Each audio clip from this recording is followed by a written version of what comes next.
এখন এই তেলের বাতি ঠিক রাখবে কিভাবে? আমাদের মমতাজ আন্টি এটা গান গাইছে না, হায়াতের তেল পাইবা না খুঁজলে জগৎ ঘুরি, পামসার হইয়া গেলে চলবে না আর গাড়ি, পামসার হইয়া গেলে চলবে না আর গাড়ি। গানটা শুনছেন তো? শুনছেন না? হায়াতের তেল পাইবা না খুঁজলে জগৎ জুড়ি, পামসার হইয়া গেলে চলবে না আর গাড়ি। এই গাড়িটা ঠিক থাকলে হলে আপ শব্দের অর্থ পানি, হায়াত শব্দের অর্থ জীবনী শক্তি।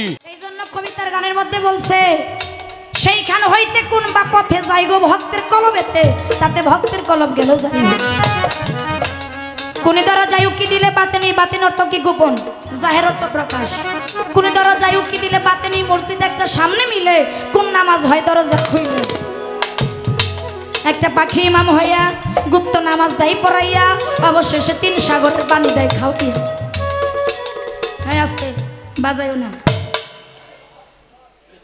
দয়াল যদি উঠে আমারে কয় তুমি কি আমারে হুমকি দিলে, এটা কিন্তু আমার কথা না, আমার গানও না। আপনার যদি কিছু বলার থাকে আজিমপুর বাগ দরবারে যাই আমার রশিদ সামনে কই। উনি গানের মধ্যে বলছে, সরকার রশিদ বলে এই জায়গাতে বলবেন কথা কুরআন মতে, তাই তো ডাকি আনোয়ার বাবা, আপনার দয়াল বাবা কই। সত্য জবাব দিতে হবে, অন্তর হইতে ভক্তি পাবে, নইলে থাকবো না তোমার ফাটা পাই তেল দিয়ে। এটা কিন্তু আমার কথা না, গানের মধ্যে কিছু কথা, কিছু আলোচনা। এই জন্য আমি আপনার কাছে গানটা রাখলাম। এই কথাগুলা কি, কথাগুলার হাকিকত কি, প্রকৃত পক্ষে কালেমা আমরা যারা শিষ্য, আমরা যারা ভক্ত, আমরা কি পড়বো না কালেমার মধ্যে কিছু বিষয়বস্তু গেল। আমার গানের কথা, মৌখিকভাবে কথা, আমার গুরুজির কাছ থেকে কথা শুনলাম। উনি আলোচনার মধ্যে বলছে ভক্তিতেই মুক্তি। এই জায়গা থেকে আমার একটু জানার বিষয়, মানব দেহের মধ্যে 64টি প্রকার ভক্তি আছে। সাধু গুরুর মুখে শুনি 64টি প্রকার ভক্তি দিতে হয় না, 9টা ভক্তি দিলে চলে। 9টা ভক্তিও দিতে হয় না যদি কোনো একজন ব্যক্তি একটা ভক্তি দিতে, আর ওই ভক্তিরই বলে এই ভক্ত মুক্তি পেয়ে যায়। আর যখনই মুক্তি পায় তখনই গুরুর সাথে লয় হয়, ফানা ফিল্লার দেশে যায়। ফানা ফিল্লার দেশে যাওয়ার পরে কে গুরু কে ভক্ত চেনা বড় দায়। তখন গুরুর নাম কীর্তন ধরে, ভক্তে আমার মাতা পিতা, ভক্তে আমার গুরু, ভক্তে আমার নাম দিয়েছে বাঞ্ছা কল্পতরু। ভক্তের হাতে প্রেমের ডুরি, ভক্তে আমার যেই দিক ঘুরায় সেই দিক ঘুরি। ভক্তে যদি খাই রে খানা আমি খানা খাই, আর ভক্তে যদি না খাই খানা আমি গুরু উপবাসে যাই। 64টি প্রকার আমার মনেও থাকবো না, আমি দিতেও পারুম না। তারপরে আইলো 9টা, এটা তো আরো পারুম না। সহজ একটার মধ্যে আইছে একটা, তাই আমার একটু জানার বিষয়, এই একটা ভক্তি কোন সময় কিভাবে দেওয়া হয়, এই ভক্তিটার নাম কি, এটা কি প্রতিদিনই দেওয়া হয় না 7 দিনে একদিন, না 15 দিনে একদিন, না মাসে একদিন, না বছরে একদিন? এই ভক্তির নাম কি, ভক্তি দেওয়ার কায়দা কৌশলটা গেল শেষ। এবার আমার মন থেকে একটা কথা, একটা মিউজিকের গান গাইলাম না, এক ঘর তার উপরে নরেশ্বর, কোন দিন জানি সেই ঘর ভাঙ্গা, একে তেমুর ভাঙা নাও তার উপরে তুফান দাও, ঝলকে ঝলকে উঠে। এটা কোন তরি? এটাই মানব। এই মানব তরিটা যেন আমার ভেঙে না যায়, মানব তরিটা যেন আমার নষ্ট না হয়, আমি যেন সব সময় মুর্শিদের সেবায় নিয়োজিত থাকতে পারি। এই জন্য একটা কথা আমি রাখবো, এমন একজন গুরু আর এমন একজন ভক্ত, যে দয়ালের নাম ছিল গোসাই গিরিধারী। তার একজন ভক্ত ছিল, কেউ যদি মুরিদ পড়তে যায় আগে কিন্তু মাতা পিতার অনুমতি নিতে হয়। তার তো মা নাই, বাবাই কইছে অমুক গ্রামে এমন একজন গুরু আমার খুব পছন্দ, বাবা তুমি তার কাছে যাইয়া বায়াতটা নিয়ে আইস। বাবাই হুকুম দিছে, বাবার হুকুম পাইয়া গোসাই গিরিধারের কাছে মুরিদ পড়তে গেছে। বিশাল বড় বাড়ি তো, বিশাল অট্টালিকা। যখন বাড়িতে যাওয়ার অর্থাৎ মহলে যাওয়ার যখন গেটটা খুলছে, খুইলা চোখের সামনে এমন একটা দৃশ্য দেখলো যেই দৃশ্যটা মেনে নেওয়ার মতো না। কারণ গোসাইগিরিধারীর যে দৃশ্যটা এটা একেবারে লজ্জাজনক। আমি একটু বলি ভেঙে, গোসাইগিরিধারী এমন কার্যকলাপ করতেছে সবই কিছু নীলা খেলা মেয়েদের সাথে হইতেছে। এই দৃশ্যটা দেখে ওই ভক্তটা তখন মনে মনে চিন্তা করলো, আহারে আমার বাবা আর কোনো লোক পাইল না, এইরকম একটা লোক এর কাছে আমার মুরিদ করতে পাঠাইছে, এত কোনো কার্যকলাপ আমার ভালো লাগে না, আমি এর কাছে বায়াত করব না। যখন ভিড়ে যায় পিছন থেকে গোসাইগিরিধারী ওর নাম ধরে ডাক দিছে, এই তুমি এই জায়গায় দাঁড়াও, তোমার বাবা আমার কাছে মুরিদ পড়তে পাঠাইছে না। তখন ওই ব্যক্তির একটু মনটা নরম হইল, মনে মনে চিন্তা করলো, আমি তো এই লোকটারে কোনোদিন দেখি নাই, আমি চিনি না, আমাকেও চিনে না, তাহলে আমার নাম জানলো কিভাবে, আমার বাবা পাঠাইছে এটা উনি জানে, তাহলে অবশ্যই ওনার মধ্যে কিছু আছে। তার কারণ সব সময় চর্মচক্ষে যা দেখা যায় সত্য হয়। গোসাইগিরিধারী বলল, তুমি কি আমার কাছে মুরিদ পড়বা না? কয় না। কয় কেন পড়বা না? কয় আপনার এই কার্যকলাপগুলো আমার ভালো লাগে না। গোসাইগিরিধারী ডাক দিয়া কয়, ঠিক আছে মুরিদ পড়বা না, তাতে আমার কোনো আফসোস নাই, কিন্তু আমার দরবারে যে একবার আসে সে তো এমনি এমনি যাইতে পারে না, তার একটা পরীক্ষা দিতে হয়। পরীক্ষাটা কি? একটা দাসীকে হুকুম করলো, দাসী তুমি এক বাটি তেল নিয়ে আসো। ওই তেল নিয়ে আইসা ওই তার কাছে ওই ভক্তের হাতে দিল, হাতে দিয়া বলতেছে, এই তেলের বাটিটা তোমার হাতে দিলাম, এই তেলের বাটি হাতে নিয়া আমার এই সাততলা অট্টালিকার মধ্যে কি হইতেছে ঘুরে ঘুরে দেখবা, যাওয়ার সময় আমার কাছে বইলা যাইবা, কিন্তু খেয়াল রাখো তেলের বাটি থেকে যেন এক ফোঁটা তেল মাটিতে না। মনে ভয়, জোরে হাঁটতে পারে না, আস্তে আস্তে হাঁটে, কোনো রকমে বাড়িটা ঘুরেছে। যাওয়ার সময় যখন গোসাইগিরিধারী ডাক দিয়া কয়, আমার পুরাটা বাড়ি তুমি দেখছো? কয় দেখছি। কয় কি হইতেছে? তাকে তুমি দেখছো? কয় না। কয় কেন দেখলা না? কয় আমি দেখবো কেমনে, আমার একটা তেলের বাটি দিচ্ছেন, তেলের বাটিতে তেল ভরা, আপনি বলেছেন যদি এক ফোঁটা তেল মাটির মধ্যে পড়ে যায় আমার গায়ের চামড়া তুলে নেবেন আপনার বেত্রাঘাতে। গোসাই আমি তেলের বাটির দিকে নজর দিতে যাই, আপনার অট্টালিকার মধ্যে কি হইতেছে আমি কিচ্ছু দেখতে পারি না, কারণ আমার নজরটা হচ্ছে তেলের বাটি। উদাহরণটা আমি এই জন্য দিলাম, প্রত্যেকটা মানব দেহের মধ্যে অর্থাৎ আমার মধ্যেও একটা তেলের বাটি আছে, তেলের বাটি থেকে তেল শুধু পড়েই যাচ্ছে, এই জন্য আমার ভজন সাধন কোনো কিছু হচ্ছে না। তাই আমি আমার মুর্শিদের কাছে মুর্শিদের চরণে নিবেদন রাখবো, ও দয়াল কোন কর্ম করলে, কোন সাধন করলে, কোন ভজন করলে আমার এই তেলের বাটিটা ঠিক থাকে। এই সাধন ভজন কর্মটা এটা কোন সময় কোন কৌশলে করতে হয়। এই পর্যন্তই কথার আমার কোনো কথা নাই। ধন্যবাদ।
আমার কাছে অত্যন্ত চমৎকার করে কিছু কথা এবং একটি গান করলেন। শেষ সময়ে চমৎকার দুটি কথা, চমৎকার গান করে বসলেন। জিজ্ঞাসা হলো কলেমা কি পড়ার জিনিস না দেখার জিনিস? ঠিক না? কলেমার কি ভেদ? কলমা তৈয়ব লা ইলাহা ইল্লাল্লাহু মুহাম্মাদুর রাসূলুল্লাহ। আচ্ছা, আপনাদের কাছে আমি একটা কথা জিজ্ঞাসা করি, লা ইলাহা ইল্লাল্লাহ কয়টি হরফ? আরবি হরফ কয়টি? 12টি। মুহাম্মাদুর রাসূলুল্লাহ হরফ কয়টি? 12 12 কত? 24। আমি একটা জায়গায় একটু বাড়ি দেওয়া পরে একটা গান লই। কি গান? গান লোয়ার আগে বলবো, এটা গান গাইছে জ্ঞানের প্রদীপ সাধক রজ্জব আলী দেওয়ান সাহেব। লনাই টু সুরটা লাগা। অজ্ঞানীদের তেমনি কাণ্ড, ওরে চিনে না সে দেহ ভাণ্ড, ক্ষুদ্র নয় বৃহৎ ব্রহ্মাণ্ড, যার হয়েছে আপন চেনা, খবর রাখে না হরিণীর নাভিমূলে রয় কস্তরী, খবর রাখে না। মনসুর হাল্লাজ একা একা বলতেন কি, আনাল হক, আনা অর্থ আমি, হক অর্থ স্রষ্টা, আমি হক। এই কারণে তাকে শুলে চড়ানো হয়েছে। সত্য না মিছা? শুলে চড়ানো হয়েছে। তার যখন দুটি হাত কাটা হয়, মনসুর আল্লাহ কয়, আমার দুইটা হাত কাটতে পারবে কিন্তু আমার আনাল হকের দুইটা হাত কাটতে পারবে না। তার যে সময় পাও কাটে, বলতেছে আনাল হকের দুই পা কাটা সম্ভব না, আমার পা কাটতে পারবে। এই নিয়ে আব্দুল হক মুহাদ্দিস দেওলভী রহমতুল্লাহ আলাই একটি বই লিখেছেন। বইয়ের নাম হলো আমি খুদা একমাত্র হক, আমি সত্তা আনাল হক। এই বইয়ের মধ্যে লেখছে, না না না, কখনো মনসুর হাল্লাজ আনাল হক বলতে পারে না। আনাল হক নিজে মনসুর হাল্লাজের ভিতরে বিদ্যমান হয়ে তার বাণী সে নিজেই প্রকাশ করেছিল। কথা বুঝতে কোনো সমস্যা হয়েছে বাবাজিরা? আমি যা বলতেছি সমস্যা তো হয় না? না, আনাল হক নিজে স্রষ্টা, মনসুরের ভিতরে বিদ্যমান হয়ে তার নিজের বাণী সেই প্রকাশ করেছিল। এই কারণে ওনার কথা হলো কলেমা পড়া না দেখা। কলেমাওয়ালা যদি নিজের হয়ে যায় তবে কলেমা পড়লে আর কি হবে? তখন তো কলেমা দেখাই যায়, তখন তো কলেমা দেখাই যায়। আচ্ছা, আমরা সনাতন ধর্মে একটি বই আছে, বাজায় না, রাখো। বইয়ের নাম হলো তত্ত্ব রসামৃত জ্ঞান মঞ্জুরি। তত্ত্ব রসামৃত জ্ঞান মঞ্জুরি লেখছে হইল চরণ দাস। কেটা লেখছে? চরণ দাস। সে লিখতে যায়া এখানে প্রমাণ দিছে 6টা চক্র। কয়টা চক্র? 6টি। চক্রর বাংলা কি? চাকা। আমার প্রাইভেট কারের চাকা কয়টা রে? সাইডে না? হ্যাঁ, কয়টা কইছে? 6টা চক্র একটা মানুষের ভিতরে বিদ্যমান। কয়টা? 6টা। আজ্ঞা চক্র, অনাহত চক্র, মণিপুরী চক্র, স্বাধিষ্ঠান চক্র, মূলাধার চক্র, অনাহত চক্র কয়টা? 6টা হইছে। আচ্ছা, এখন সরল পথ একটা বই, নৌশের চাঁদের শিষ্য তারা পাগলের ভক্ত রুহানি সন্তান ওয়াসিম, বালুকার ওয়াসিম, ওনা একটা বই লেখছে, বইটার নাম হইল সরল পথ। এই বইয়ের এক জায়গায় বলতে যায় বলছে যে মানুষের দেহের মধ্যে 108টা চক্রের বসবাস। কয়টা? আচ্ছা, 108 আর হইল 6 কত? 114। আচ্ছা, 108 আর 6 114, বাদ দিলাম 6, রইল 108, বাদ দিলাম 24, রইল কত?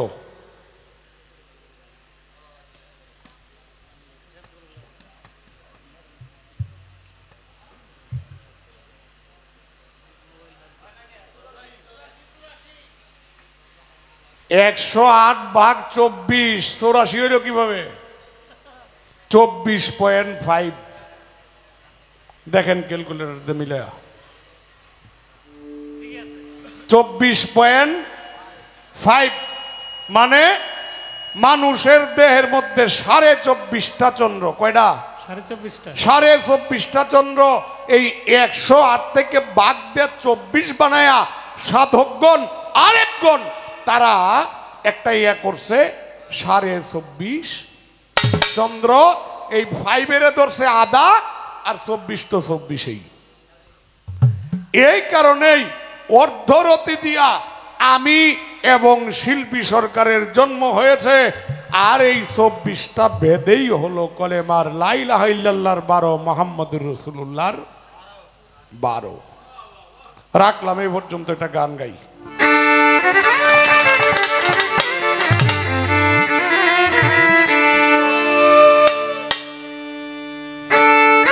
যার তোরে ভজনা করো, যার তোরে ভজনা করো, তাকিতে মন এ সংসারে তালাশ করো তারে, আগে তালাশ করো তারে।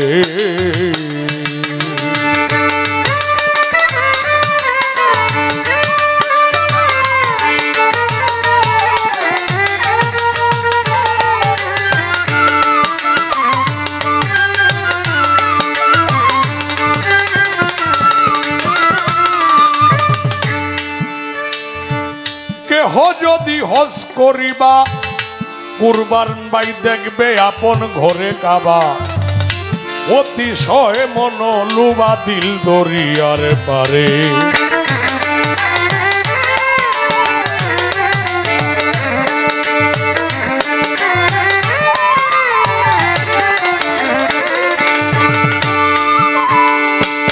কেহ যদি হজ করিবা দেখবে আপন ঘরে কাবা, অতিশয় মন লুভা দিল দরিয়ার পারে। আয় ঘরের ভিতর রয় মদিনা, কেন যাও মন্দরে?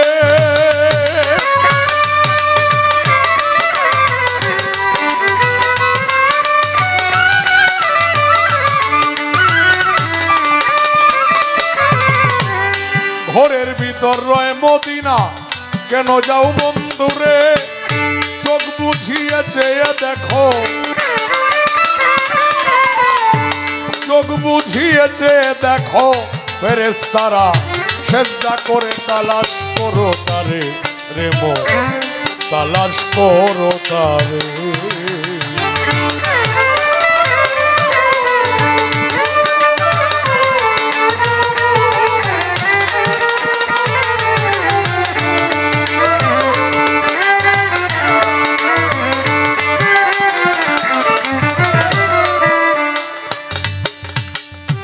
কেহ যদি হজ করিবা দেখবে আপন ঘরে কাবা, অতি সহ মনোলোভা দিল দরিয়ার পারে। ঘরের ভিতর রয় মদিনা, কেন যাও মন দূরে? চোখ বুজিয়ে চেয়ে দেখো ফেরেশতারা সেজদা করে। আমি আপনাদেরকে একটা প্রশ্ন করব, এই আমরা মদিনায় যাই কেন একটু বলেন তো? মদিনায় যাই কিসের জন্য? রসুল সাল্লাল্লাহু আলাইহি ওয়াসাল্লামের রওজা জিয়ারতের জন্য। সত্য না মিছা? কথা বলবেন, অসুবিধা কি? কথা বললেন না কেন? আমরা মদিনায় যাই রাসূলুল্লাহর রওজা জিয়ারতের জন্য। বলতেছে কেহ যদি হজ করিবা, দেখবে আপন ঘরে কাবা। গান লেখছেন হালিম চিশতি। ওরে নিজের হাতে নিষ্ঠুরতে বানাইয়াছে কাবা ঘর, কাবাতে থাকে পড়ুয়ার গো, কাবাতে থাকে পড়ুয়ার।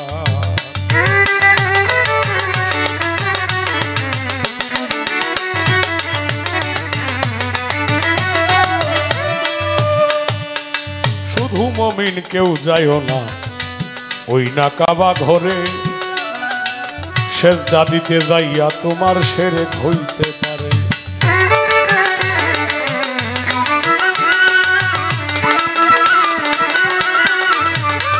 ওরে শুধু মুমিন কেউ যাইও না ওই না কাবা ঘরে, সেজদা দিতে যাইয়া তোমার শিরক হইতে পারে। রুকুর আগে সেজদা দিয়া কুরবান ভাই সামনেতে দেখো চাইয়া গো, তোমার টিপু সায় আছে ইমাম হইয়া এ হোক শামসুর তাহার।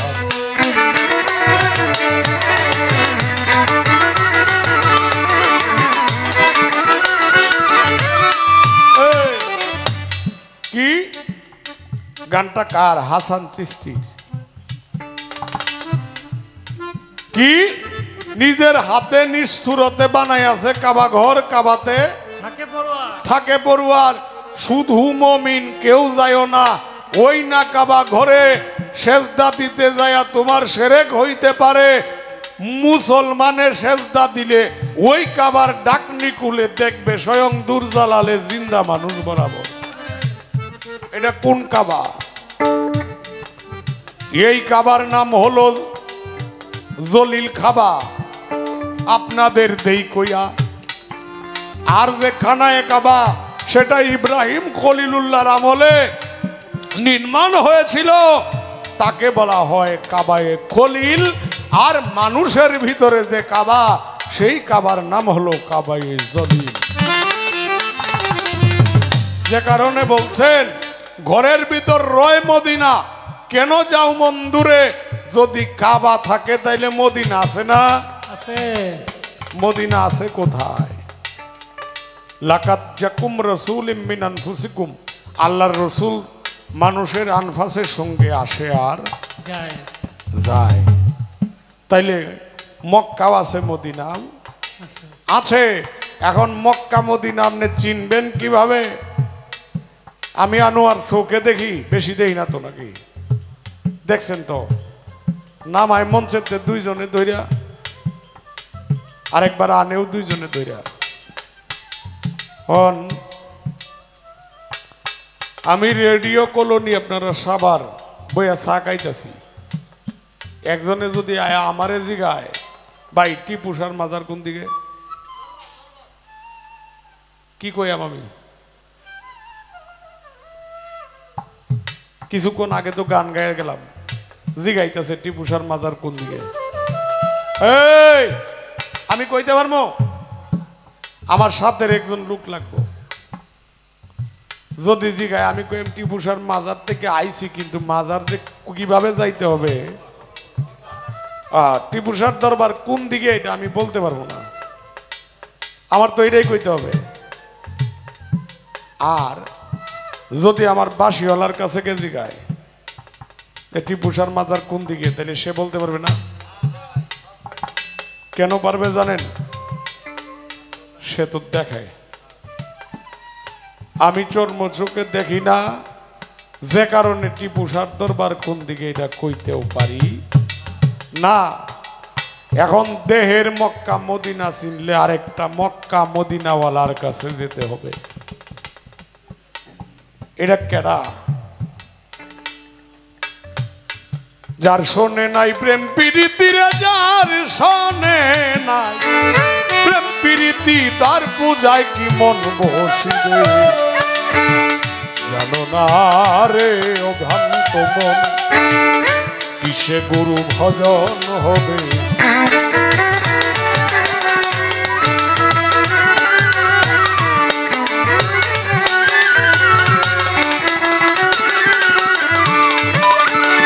যাহার বদন দেখা মাত্রই তোমার মনে জাগে আনন্দ,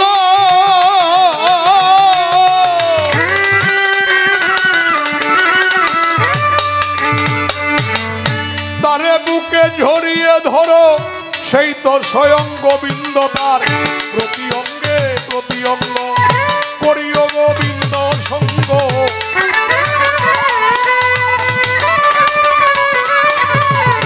প্রতি অঙ্গে প্রতি অঙ্গ করিও টিপু সঙ্গ। উথলিবে প্রেম তরঙ্গ, থাপিত প্রাণ শীতল হবে।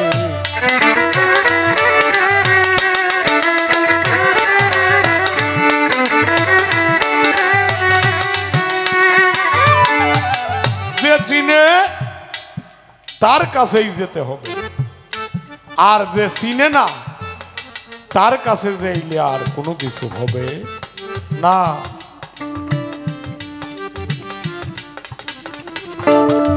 জালালউদ্দিন রুমি মাওলানা শামস তাবরিজে জিজ্ঞাসা করতেছে, জালালউদ্দিন আপনি কি কলেমা জানেন? জালালউদ্দিন রুমি কয়, আমি ৭০,০০০ উডের কিতাবের হাফেজ, আমি কলেমা জানি না, তুমি পাগল জানো নাকি? কথা বলার সঙ্গে সঙ্গে জালালউদ্দিন রুমি কয়, হ্যাঁ আমি কলেমা জানি। কয় জানলে একটু বইরে শোনাও। পড়লো কালেমাতে লা ইলাহা ইল্লাল্লাহু মুহাম্মাদুর রাসূলুল্লাহ সাল্লাল্লাহু আলাইহি ওয়াসাল্লাম। শামস তাবরিজ বলে, বাবা তোমার তো কলেমা পড়া হয় নাই কেন? তা আমি বলতেছি, তুমি কি কলেমা পড়বা, শুনবা না দেখবা? জালালউদ্দিন রুমি কয়, শুনলে আর দেখার দেখতে, বাস্তব দেখতে পারলে আর শোনার দরকার কি? শামস তাবরিজ পড়তেছেন, লা লা মানে নাই, সত্য না মিছা? সত্য। লা শব্দ বলে জালালউদ্দিন রুমির কাছ থেকে শামস তাবরিজ দেখতেছে যে শামস তাবরিজ এখানে আর নাই। গোপন থেকে আওয়াজ হইতাছে, ইলাহা, অর্থ কিছুই নাই। জালালউদ্দিন রুমি চায়া দেখে তার সামনে গাছ বৃক্ষ তরুলতা মানব দানব চন্দ্র সূর্য গ্রহ নক্ষত্র আদি কিছুই নাই। ইল্লাল্লাহু মুহাম্মাদুর রাসূলুল্লাহ, একমাত্র আল্লাহ ছাড়া কোনো মাবুদ নাই। এই বলে জালালউদ্দিন রুমির সামনে যখন শামস তাবরিজ বিদ্যমান হলো, জালালউদ্দিন রুমি কয়, বাবা কলেমা তো শুনছি, জীবনে দেখছি না, আজকে দেখছি। এই কারণেই আপনার দাস হিসাবে আমি জালালউদ্দিনকে কবুল করেন, আপনার চরণের গোলাম হিসাবে।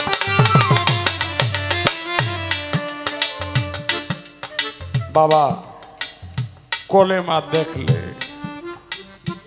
আর শুনতে হয় না, আর যে নাকি কলেমা দেখতে পারে সে যদি দয়া করে তাই তোমাকে দেখাইতেও পারবে। যে কারণে একটা গান আছে, এটা ভক্তের গান, আবার যদি পাঠাও দয়াল, এই না ভবের তোরে একটি কৃষ্ণ ভক্ত মায়ের কুলে জনম দিও মুরে, আমি মুষ্টি হলে হব সুচি।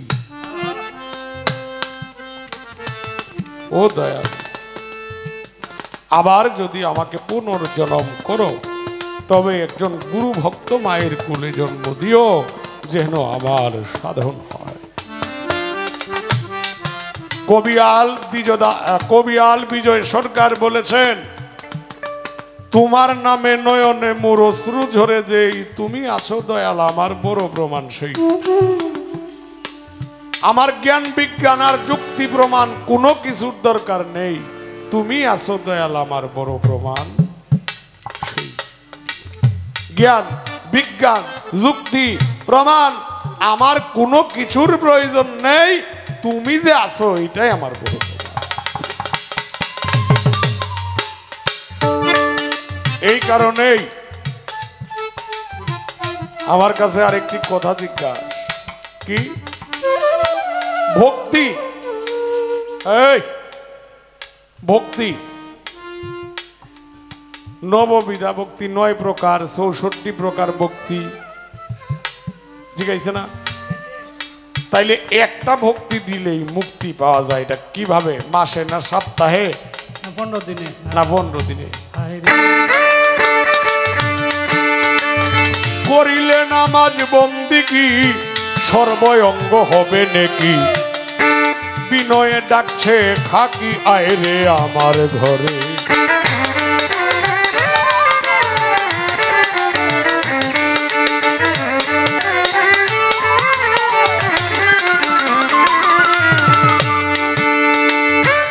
করিলে নামাজ বন্দিগি সর্বঙ্গ হবে নাকি, বিনয় করে ডাকছে কাকি আয় রে আমার ঘরে। কাক যাবে কাকে মিশে বাড়া, বাদ যাবে উড়ে, আদর্শে আব জ্বালাইয়া, আদর্শে আব জ্বালাই আরু হো যাবে শূন্য কারে, তালাশ করো তারে তালাশ করো তারে।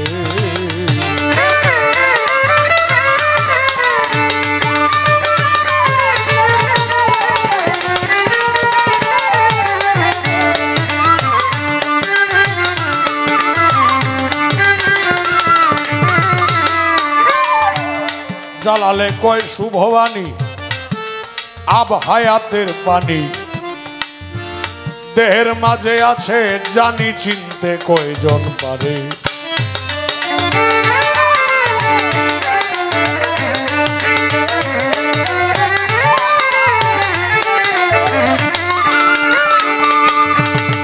কবি জালালে কয় শুভবাণী আব হায়াতের পানি, দেহের মাঝে আছে জানি চিনতে কয়জন পারে।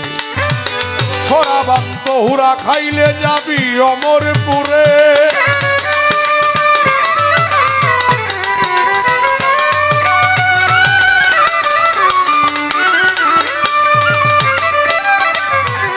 সরাবান্ত হুরা খাইলে যাবি অমরপুরে। একটি নামাজ একটি রোজা, একটা নামাজ একটি রোজা আদমের করিলেই সারে, তালাশ করো তারে তালাশ করো তারে।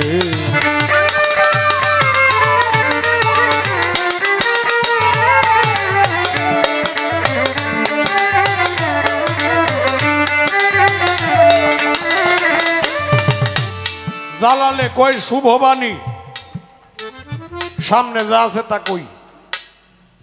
খারাপ লাগে আপনাদের?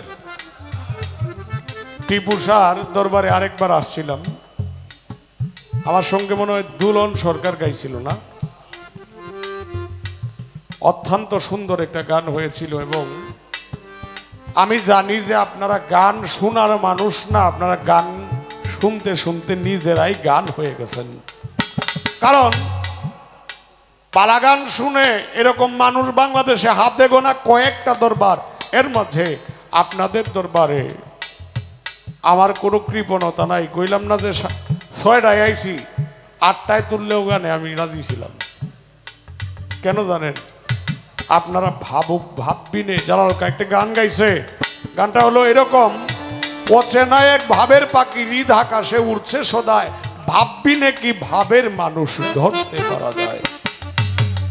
আপনারা ভাবের মানুষ, এই কারণেই আমার এই কথা। গুসাই গিরিদারি তেলের বাতি দিছে, কের বাতি? তেলের বাতি দেয়া কয় ঘুরে দেখ কেউ কি হয়, তেলের বাতির দিকে খেয়াল করে আর কিছুই দেখছে না। সত্য না মিছা? এখন এই তেলের বাতি ঠিক রাখবে কিভাবে? আমাদের মমতাজ আন্টি এটা গান গাইছে না, হায়াতের তেল পাইবা না খুঁজলে জগৎ ঘুরি, পামসার হইয়া গেলে চলবে না আর গাড়ি, পামসার হইয়া গেলে চলবে না আর গাড়ি। গানটা শুনছেন তো? শুনছেন না?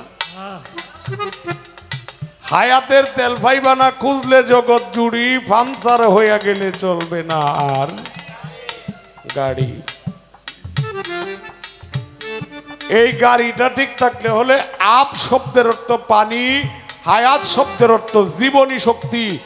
এ যে পানির মাঝে জীবনী শক্তি নিহিত আছে, সেই পানিকে রক্ষা করার জন্য একজন পানি রক্ষাওয়ালা মানুষের কাছে যেতে হবে। একটি গান আছে, কবিয়াল বলাইশীল, চিনেন কিনা জানি না, কবিয়াল বলাইশীল ওনা গান লেখছে, শিক্ষাগুরু দীক্ষাগুরু মাতা পিতা বর্তমান, কর্ণে শুনে নয়নে তা জিব্বায় দেয় প্রমাণ, কর্ণে শুনে জিব্বায় কয়, সাক্ষীতে হয় মামলা জয়, কুটি জীব উদ্ধার হয় চোখের একটি পলকে।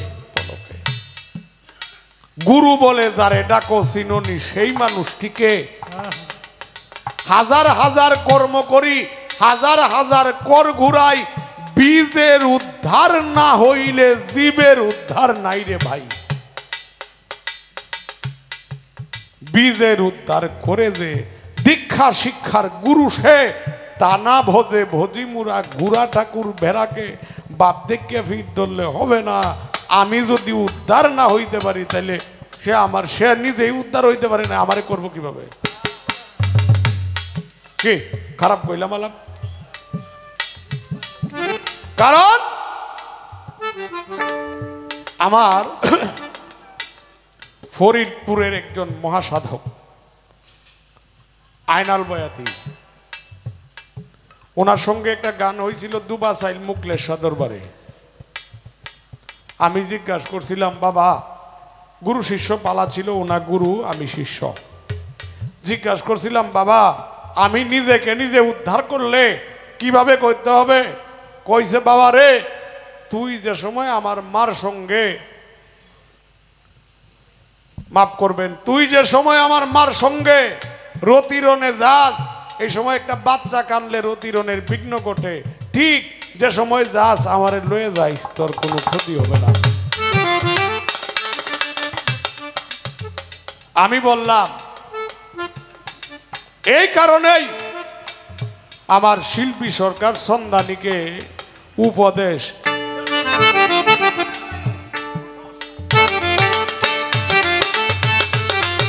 তাইলে তেলের বাতি ঠিক থাকবো, আর নাইলে শেষ। এই তেল যদি না থাকে তাহলে সলতা ফুরে যাইব। আগে কুফি বাতি ধরাইতো না? এই কুরবান ভাই আছে আপনাদের এইদিকে একটা কুফি বাতি, আপনাদের এইদিকে কুফি বাতি কোন সময় আসেন না? দেখছেন আপনারা? মাছা চিরায় ধরাইতো,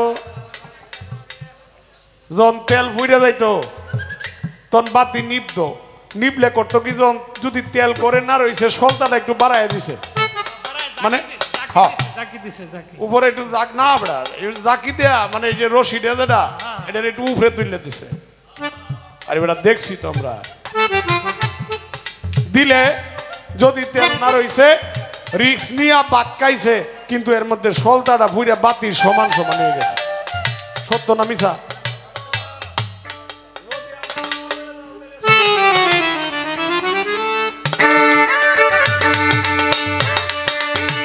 জ্বালালে কই শুভবাণী, হায়াতের পানি দেহের মাঝে আছে জানি, চিনতে কয়জন পারে।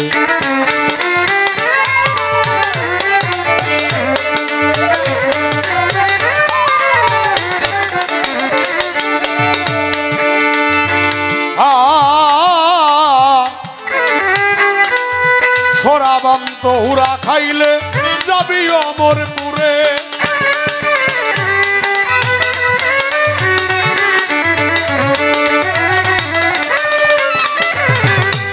সরাবান্ত হুরা খাইলে যাবে অমরপুরে। সরাবান্ত হুরা কি?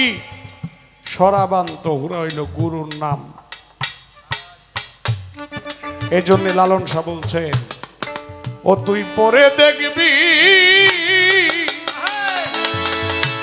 গুরু তুফানে রে,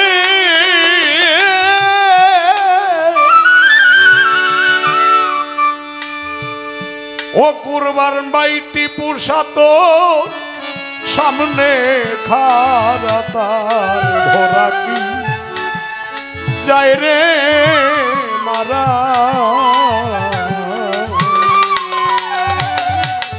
আমার দয়াল নাম যার হৃদে ভরা, কখনো তার ভরা কি যায় রে মারা।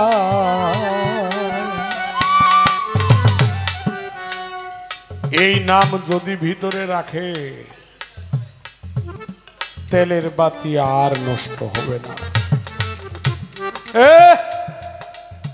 তেলের বাতি আর নষ্ট হবে না, এক ফুটা তেলও পড়বে না।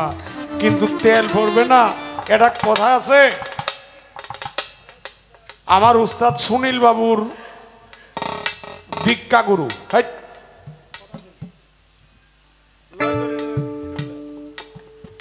আমার উস্তাদ সুনীল কর্মকারের দীক্ষা গুরু, তার নাম হইল গুসাই মদন মোহন। কি নাম? গুসাই মদন মোহন। সে বলছে একটি গানে, রসিক প্রেম বিরাগে অনুরাগে ভক্তি রসের গাব লাগায়। রসিক প্রেম বিরাগে অনুরাগে ভক্তি রসের গাব লাগায়। রসিক জনার নাই বাইঞ্চুয়ায় না জ্বর উঠে না। নৌকার মধ্যে, নতুন নৌকার মধ্যে গাব দেয় কে লেগা? পানি উঠে দেখা ছিদ্র বন্ধ করা না, যেন না পচে, বাইন চুয়াইয়া যেন পানি না উঠে।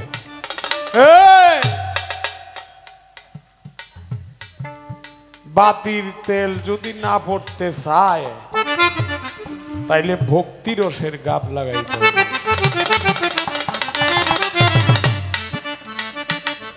আর ভক্তি রসের গাব হইল টিপুসা। এই টিপুসাকে যখন দেখা যাবে সব জায়গায়, যখন টিপুসা থাকবে তখন আর এই তেলের কোনো ক্ষতি হবে না। এর কারণ ভাবিক বলছেন আগে রসিক হতে হবে, আগে রসিক হইতে হবে। এই কারণেই ভক্তি 64 প্রকার। কয় প্রকার? আবার ভক্তি 9 প্রকার, ভক্তি 1 প্রকার। আচ্ছা, এখন আমি ইচ্ছা করলে একটা কথা কইয়া তোমার সমস্ত প্রশ্ন বাতিল করে দিতে পারি, কিন্তু এটা তো কর্ম না। কিন্তু না করলেও হইতাছে না, বাতিল কইরা পরে আবার নিমু। হ্যাঁ, বাতিল আগে কর্ম, পরে আবার নিমু। কি? নাম নিলে হয় নামের গুণে অকুল জ্বলে, নামের গুণে অকুল জ্বলে পাথরও ভাসিয়ে যায়। নাম নিলে হয় দেহ শুদ্ধ, আনন্দে প্রাণ ঢেউ খেলায়।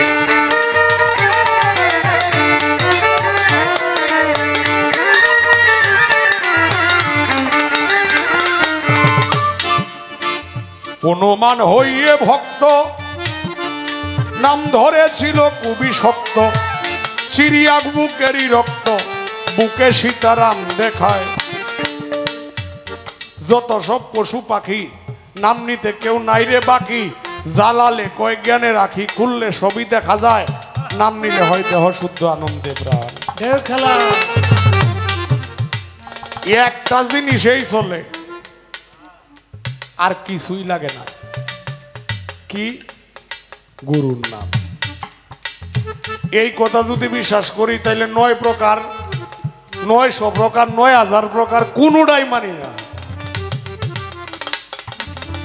এই জালাল কা কইছে তন্ত্র মন্ত্র উপভাষে প্রাণায়াম কিরুদ্ধ শ্বাসে থাকলে আছো কোন বিশ্বাসে করে শুধু হাওয়া পান দরবেশ তুমি আল্লাহ খুঁজো ঋষি খুঁজে ভগবান। কেউ মালা কেউ লেংটি জটা ঊর্ধ্ব অঙ্গে দীর্ঘ ফুটা মিছে এসব ফন্দিয়াটা সার করিয়া বনার শ্মশান ভগবান তো নয় জানুয়ার কিসে দেখা পাবে রে তার পাইলে পাবে স্বরূপ সাকার যে রূপ আছে বর্তমান।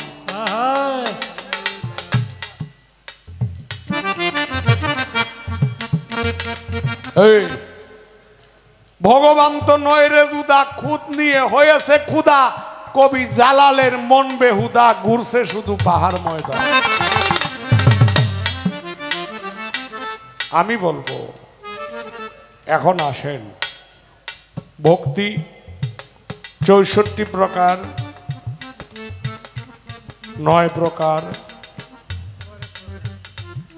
1 প্রকার।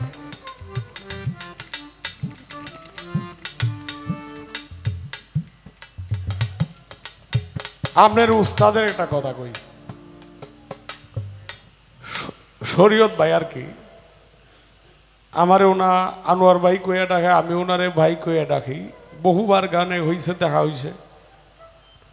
কয়েকদিন আগেও কুমিল্লা একটা গান ছিল রসুলাবাদ, পরে এই সময় দেশের অবস্থা ভালো না, জুলাইয়ের 4 তারিখে সম্ভবত এই গানটা ছিল। গানটা মিস হয়ে গেছে। তখন শরীয়ত ভাই আমারে ফোন দিল, আবার ওনা কইল যে ভাই আমার তো একটা গান হয়ে গেছে সিংহাইট, আমারটা মিস হইয়াও অসুবিধা নাই, গান হইছে একটা। আমি কই তাইলে তো ভালোই যান গানে। ওনা আমার উস্তাদের সঙ্গে একটা গান হয়েছিল, আমি মঞ্চে ছিলাম, একটা কথা বলছিল ঈশ্বরচন্দ্র বিদ্যাসাগর। সে বলতেছে বিয়া করছে, বিয়া করলে বউ এ বলতেছে যে আপনার নাম কি ঈশ্বরচন্দ্র? ঈশ্বরচন্দ্র বলে কি? ও চুপ করে বয়ে তাও দুহারি করণ লাগে না তো, এইটা দিতাম যদি। ঈশ্বরচন্দ্র বিদ্যাসাগর কি হয়েছে? আপনি তো বিদ্যার সাগর। তাইলে আমি আপনার কাছে একটা জিনিস জানতে চাই। কি জিনিস? আপনি কি ভক্তিবিদ্যা জানেন? ঈশ্বরচন্দ্র বিদ্যাসাগরের কয় না আমি তো এটা জানি না। কয় এটা যদি না জানেন তাহলে আপনি বিদ্যার সাগর এটা তো আমি মানিও না। তার স্ত্রী বলে যে আপনি বিদ্যার সাগর, ভক্তিবিদ্যা জানেন না, সেই ভক্তিবিদ্যা শিখে আপনি আমার সঙ্গে দেখা করেন। ভক্তিবিদ্যা শিখার জন্য সে স্বামী বিবেকানন্দের কাছে যায় জিজ্ঞাসা করছে, বলছে ভক্তিবিদ্যা শিখলে তো 14 বছর খেদমত করতে হবে, গোলামি করতে হবে। কত বছর? 14 বছর। কার করণ লাগবে? ঈশ্বরচন্দ্র বিদ্যাসাগরের। সত্য না মিছা? সত্য।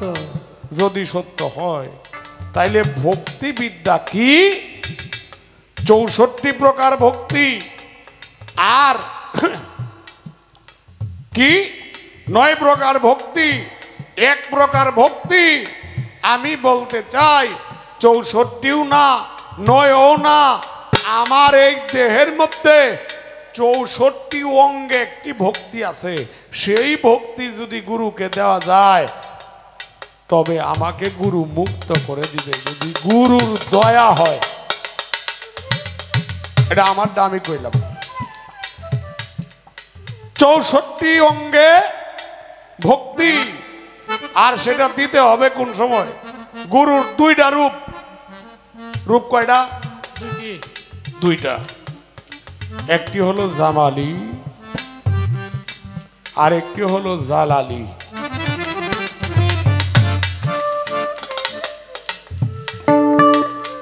আমি বায়াত হয়েছি কার কাছে? নয়মুল কুদ্দুস আকবরী নাকি? ব্যক্তি বিশেষ, ব্যক্তি বিশেষ। মুর্শিদ যে সত্তা, মুর্শিদ সত্তাটা কি দেখা যায়? না না, মুর্শিদ সত্তা কখনো দেখা যায় না। আর যদি গুরুর দয়া হয় আর ভক্তের কর্ম থাকে, তবে মুর্শিদ সত্তা তার সামনে এসে দেখা দেয়। আর মুর্শিদ সত্তা যখন সামনে দেখা দিবে, তখন এই 64 অঙ্গে ভক্তি দিলে এই জীবনে আর কোনো ভক্তির প্রয়োজন নাই, সে হয়ে যাবে মুক্ত। সরাবান্ত হুরা খাইলে যাবি অমরপুরে,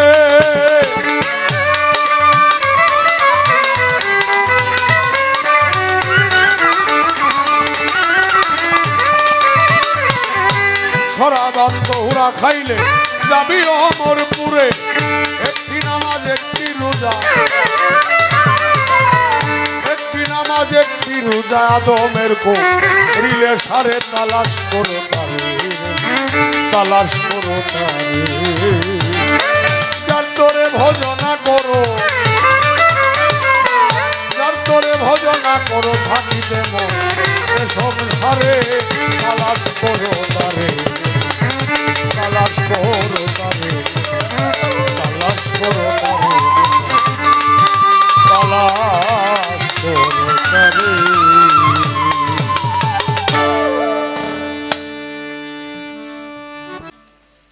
রাখলাম এই পর্যন্ত। একজন আশেকান বলেছিলেন, ভাই আমার দয়ালের নামে একটা বিচ্ছেদ গান করেন। মূলত আমার পালাতো গুরু, তবেও একটি গান শোনানো দরকার, কারণ দয়াল তো এরকম জিনিস, তার নাম বললে সকলেরই ভালো লাগে। কাজী নজরুল ইসলাম বলছেন, মোহাম্মদের নাম জপেছিলে বুলবুলি তুই আগে, তাই কিরে তোর কণ্ঠের গান এমন মধুর লাগে, পাখি এমন মধুর লাগে। পরে কি বলছে, আইরে আমার প্রাণের ভ্রমণ, ছুঁয়েছিলে নবীর কদম, তারা তোরের খুশবু আজ তোরা তোরে জাগে, পাখি তোরা তোরে জাগে। মোহাম্মদের নাম জপেছিলে বুলবুলি তুই আগে। ও একটা কথা কইতাম মনে নাই, রাখ রাখ রাখ। বাঁশি বাজায় আমার দয়াল বাবায়, কি না মধুর লাগে রে আল্লাহ, শিশিরাইতে কারবাসি। গানটা গাইছে না, এটা একটু একটু গাইছে না। গানটা কেডা লেখছে আমি জানি না, যে লেখছে হে গান বুঝে না, মিডিয়াতে রেকর্ড করে লয়ে যায়, নো সুবিধা নাই। যদি এর ক্ষমতা থাকে আমার ধরবো, সমস্যা নেই। কারণ বাঁশি বাজায় দয়াল চান্দে, দয়াল রে কি চিনেন না আপনারা? যারে দয়াল কইছেন রে চিনেন না? পরে কয় বাঁশি বাজায় দয়াল চান্দে কি না মধুর লাগে রে। পরে আবার সন্দেহ, কয় নিশিরাইতে কার বাঁশি বাজে। আচ্ছা আচ্ছা, এটা কোনো অর্থ হইল? হ্যাঁ, কোনো মিল আছে এই কথার? ও ছন্দ মিললেই কালি লিখে লাও, গায়ে লাও। আমার উস্তাদ সুনীল কর্মকার আমারে হট করে জিগাইতেছে, আমি একদিন এই যে নজরুল গীতি গান গাইতেছি একটা আর কি, আমারে কইতেছে আনোয়ার এই গানটা একটু গাতো, লাইলি তোমার এসেছে ফিরিয়া। আমারে কিন্তু আমার উস্তাদে অনেক ডুয়েট গান গাইছে, যেমন অনুরোধে লেখলাম সিটি বেতার কাজলে, গানটা কিন্তু অনেক ভাইরাল হয়েছে, ঠিক না গো? মিডিয়ার বাইরা দেখছেন না? আশা করি পরাণ বন্ধু আছো কুশলে। গাইমো গাইমো। এই গানটা আমার অনেক ভাইরাল, যে গানটা অনেক ভিউ, যেটা সারা বাংলাদেশ না বাংলাদেশের বাইরেও অনেকেই দেখছে। আমার একদিন কয় আনোয়ার একটু কষে নজরুল গীতি গানটা লাইলি তোমার এসেছে ফিরিয়া। আমি কইছি আর কি যে প্রিয়তম এত দিনে বিরহে নিশি বুঝিবুর হলো মজনু গো আকিকুল। এখানে স উচ্চারণ না করে আমি উচ্চারণ করছি চ, মানে মজনু। আমার কয়েকটা লাথি দিয়ে ফেলাই দেন শালার ভূত। আমি কইছি কে লেগা কই একটা তাফরি মারছেই। কইছি বাবা এটা কি, আরেকবার গা গানটা, আরেকবার গা। এই কথাটা আরেকবার কন, আমি তো বুঝছি যে আমার কোনো ভুল হয়েছে অবশ্যই। আরেকবার যদি কই তাইলে তো আরেকবার ফিট না খায়, আমি এটা মঞ্জুর হয়ে রয়েছে। কইছি বাবা আরেকবার আর কই থাকতাম না, এটা আপনিই কইন। কয় বেশি শুদ্ধ করতে চাইয়া মিলাই আলছস মজনু, শালার ভূত। শব্দটা মজনু, মজনু স মজনু। আমি একদিন বাসি কইতাছি, কয় বাসি অর্থ নষ্ট, তরকারি নষ্ট হইলে কয় বাসি। তাইলে বাস দেজেরা বাজায় সেটার নাম কি? আমি কই বাবা আমি তো কইতারি না। কয় সাথে একটা চন্দ্রবিন্দু লাগাইলেই তো হয়। চন্দ্রবিন্দু কি? চন্দ্রবিন্দুর উচ্চারণ হবে নাক এবং দন্তের সাহায্যে, যে কারণে এটার নাম হবে বাঁশি। বাঁশি মানে বাঁ শব্দটা নাকে, শি শব্দটা দাঁত এবং জিহ্বার সাহায্যে।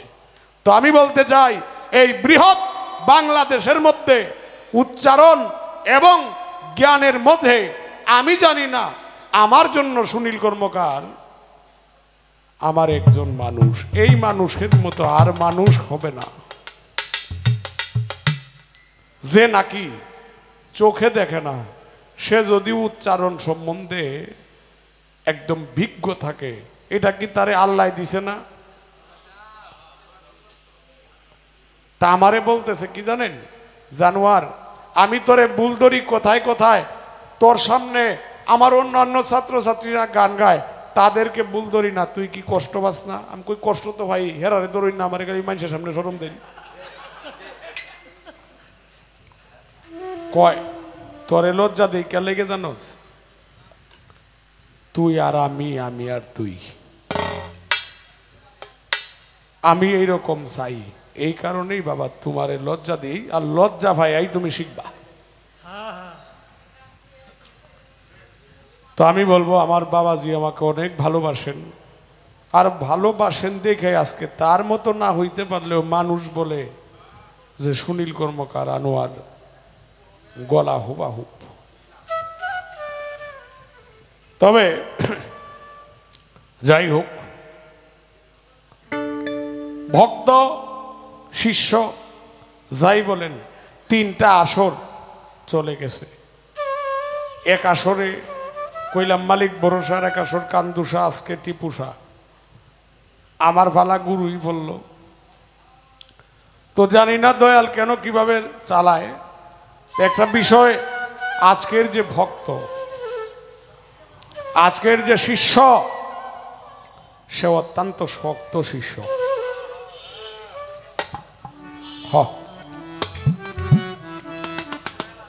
এজন্যই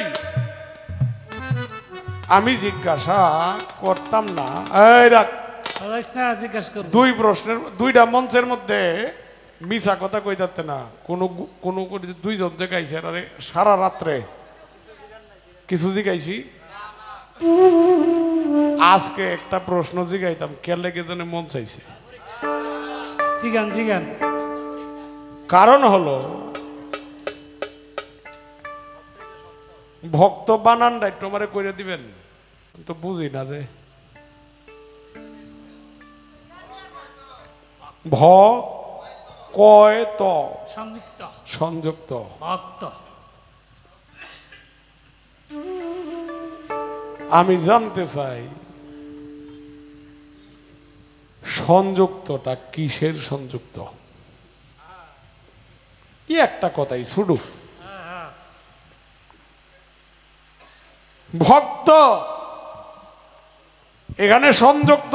কি সংযুক্ত? আসেন,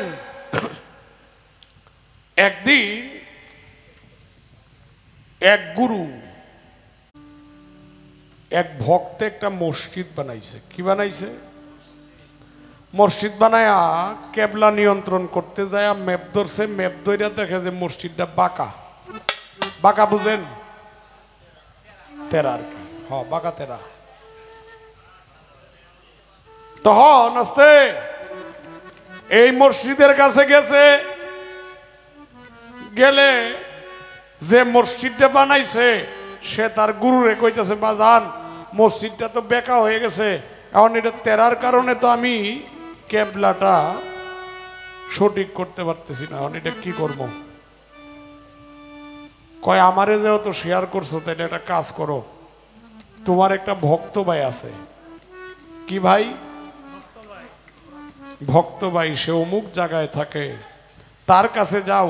সে যদি বলে মসজিদ আপনি ভাবেই সোজা হয়ে যাবে। তখন খুঁজতে খুঁজতে সে এক জঙ্গলে যায়া তার ভক্ত বাইরে পাইল। পায়া বলতেছে যে আমার মসজিদ তো কেবলা নিয়ন্ত্রণ হয় নাই, এই কেবলাটা সোজা করে দেন। তখন তার ভক্ত ভাই আবেদন করতেছে কি, যে আমি কেবলা সোজা করে দিব, কিন্তু মসজিদের মিম্বরের সাথে আমাকে একটু জায়গা দিবা চিরজীবনের জন্য, যেন আমি এখানেই থাকতে পারি। আর মসজিদ থেকে আজান দিবে, সেই আজান শুনে আমার প্রাণ শান্ত হবে। এই মসজিদের মিম্বরের সঙ্গে এখনো সেই ভক্তের মাজার আছে। আমি জানতে চাই সেই ভক্তটাকে মসজিদের কেবলা নিয়ন্ত্রণ করছিল কার সঙ্গে, কিভাবে, কোন মসজিদ? সত্য কথা, 3টে আসর গেছে, কেউ কিছু জিগাইছি না। আজকে মন ডাইকে লেগে চাইছে কেউ গেছে।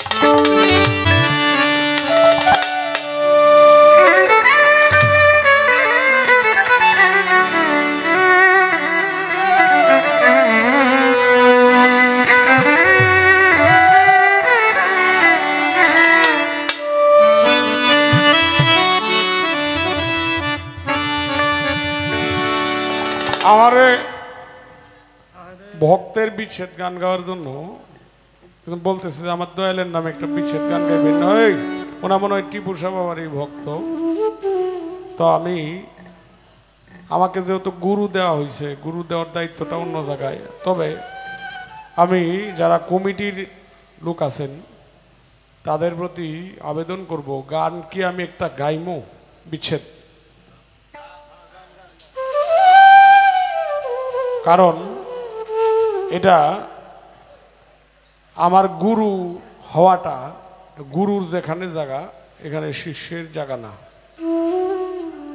যে কারণে আপনাদের কাছে বিষয়টা বললাম। এরপরেও কুরবান ভাই বলছে, এই রাখ, মন চাইলে গান। আজকের পালা অনুযায়ী আমার মন চাইছে না ভাই, তাইলে মাফ করবেন, আমি আমার জায়গায় থাকবো।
শোনো সুবল রে আমি রাধা বিনে ঘরে রইতে পারি না।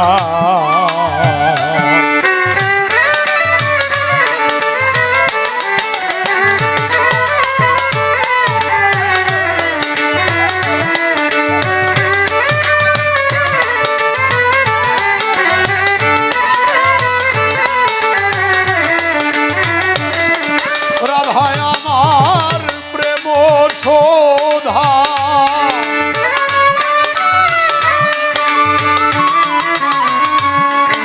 রাধায় আমার প্রেম শোধা রাধায় আমার মুলখানা আমি রাধা বিনে ঘরে রইতে পারি না। শোনো সুবল রে আমি রাধা বিনে গৃহে রইতে পারি না।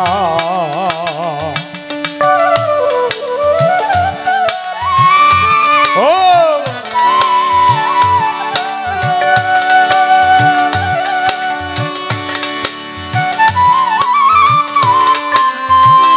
আহা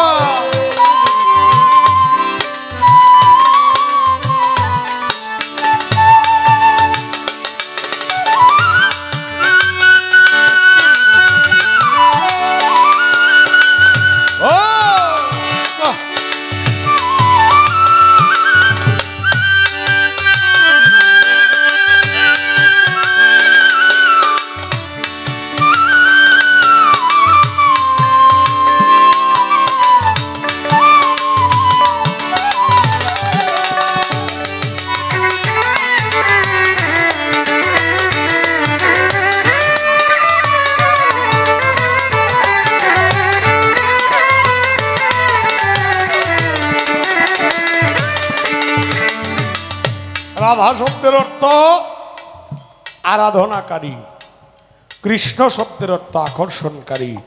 আমি গুরু যে কারণে আমি কৃষ্ণ, আর সে রাধা যে কারণে সে শিষ্য। এই কারণে আমার গাওয়া রাধা ছাড়া গৃহে রইতে পারি না। কৃষ্ণ যখন গুলোকে গেল বৃন্দাবন ছেড়ে,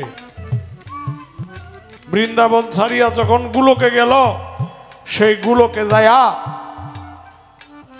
সুবল রে কয়, সুবল রে 12 বছর হয়ে গেল।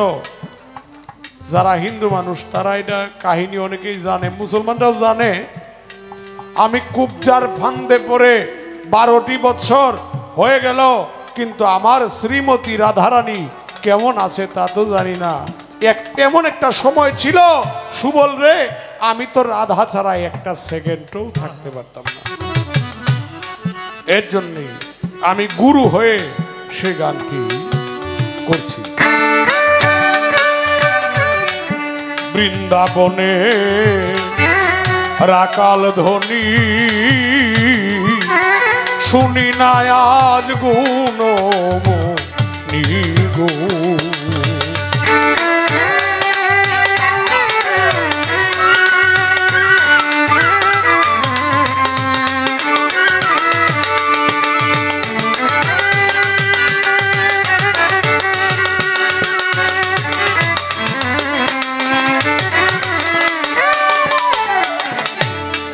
বৃন্দাবনে রাকাল ধ্বনি শুনি না আজ বাঁশির ধন, শুনি না আজ গুণ নিগুণ। ওরে যা যিনি ছিল আমার প্রেম শোধা,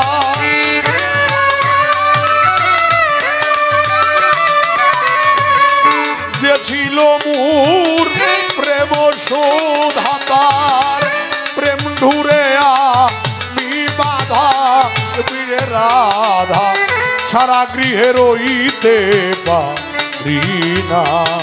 শোনো সুবল রে আমি রাধা ছাড়া গৃহে রইতে পারি না।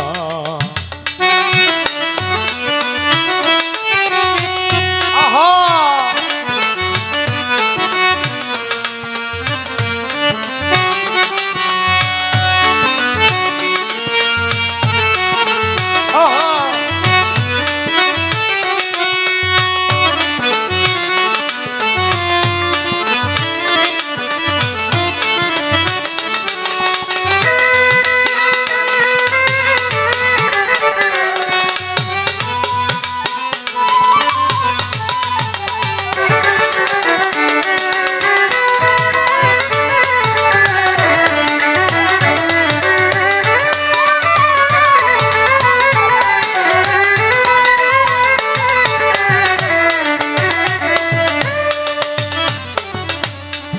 শুন বলি রে সুবল সখা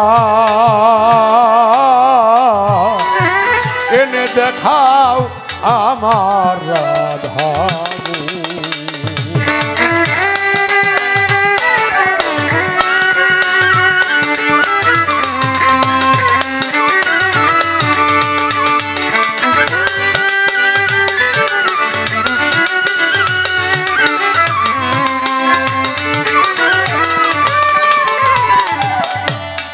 শুন বলি রে সুবল সকা আনিয়ারা ধারে দেখারে ওরে সে যে আমার যার নামেতে আমি বাধা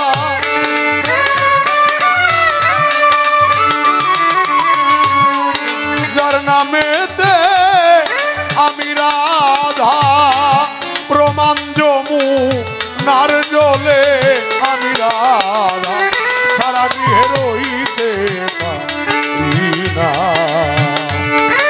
ও তা প্রেম ডুরে যা আমি বাধা রাখালেরা শক্তি যায় আমি রাধা সারা গড়ে রইতে পারি না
বলে দাদা ফকির জানে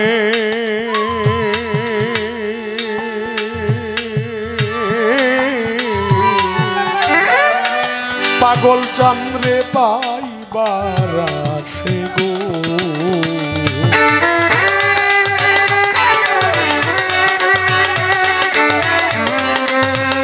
হ্যালো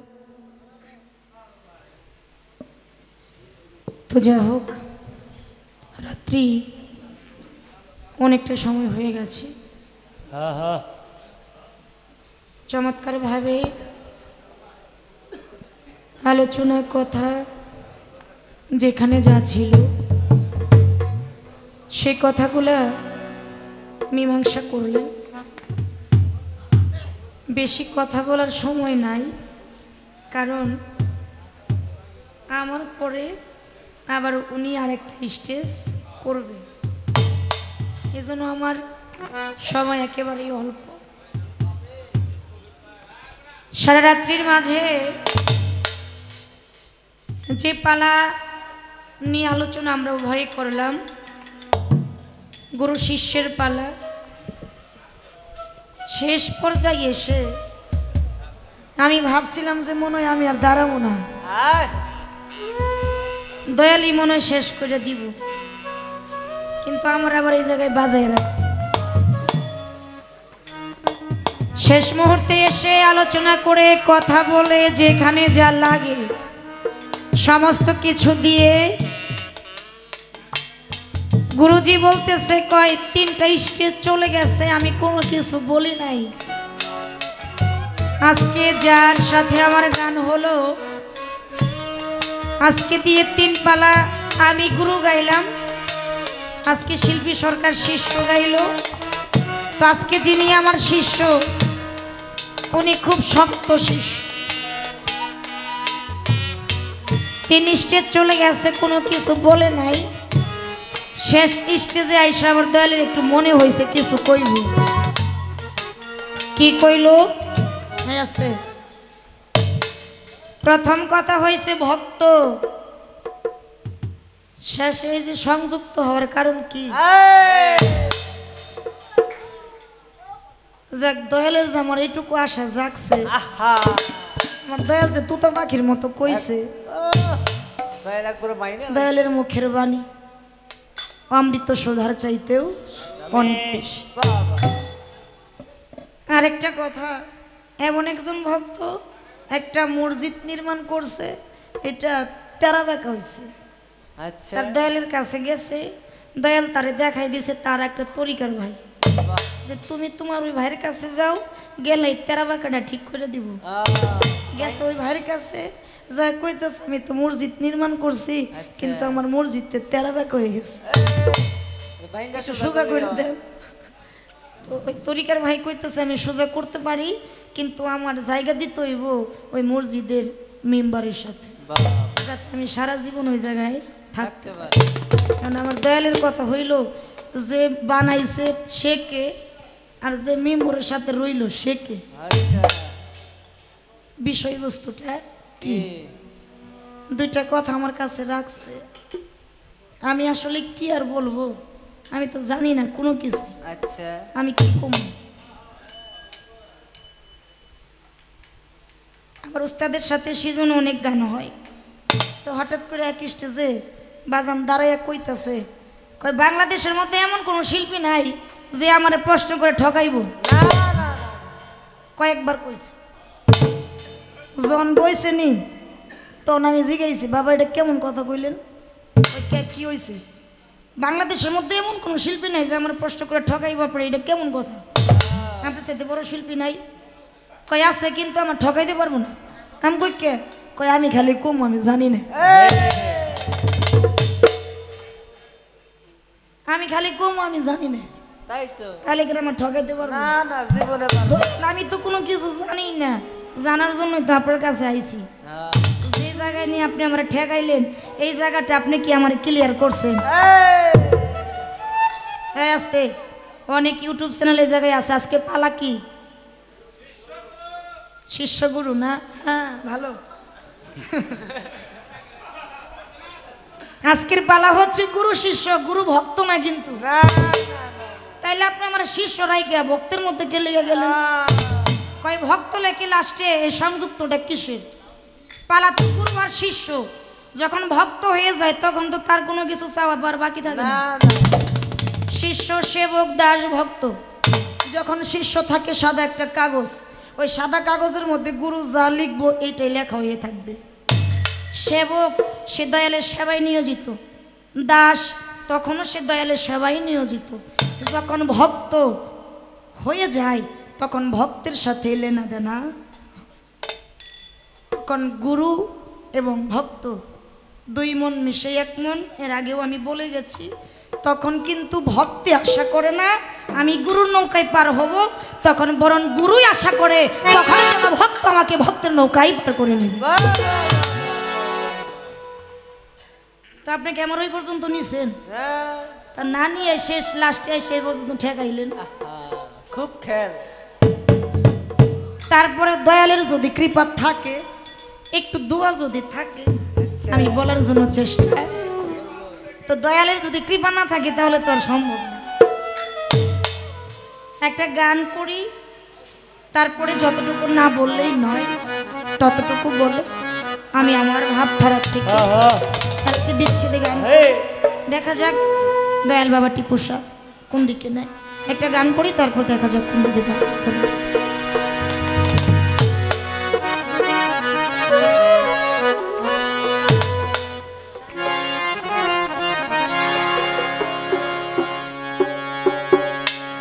ও দয়াল তোমার শোনে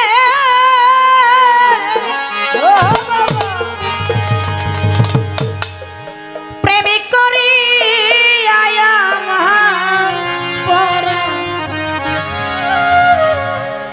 ভরে না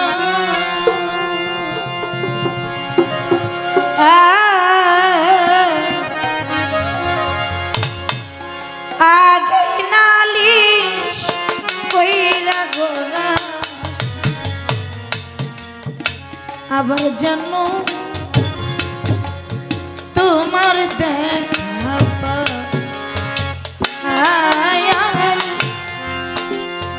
আগে নালিশ কইরা রাখি আবার যেন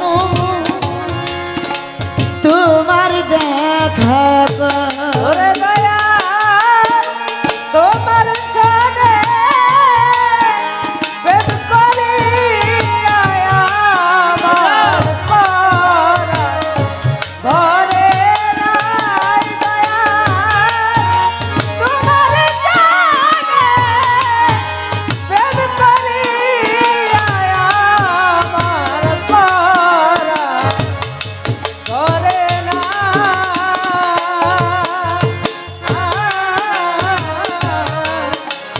আগে নারী কইরা গোলাপি আবার যেন তোমার দেখা পাই। ও দয়া আগে নারী কইরা রে রাখে আবার জানো তোমার দেখা পাই। ও দয়া তোমার ওই না মধুর বাণী টিপু বাবা পরাণ ভইরা যতই শুনি কৈশোর ধ্বনি অন্য কোথাও না। ও দয়া ওই সুরধনি আমার কোথাও নাই। ও দয়া ওই সুরধনি আমার কোথাও নাই। দূরে তোমার ওই না গণিসা বাবা মুখের ভানি দয়ার পরাণ ভৈরা শুনি ধনি অন্য কোথাও না। ওরে আমি আবার যেন দেখিলাই চিনি পাইয়া যেন না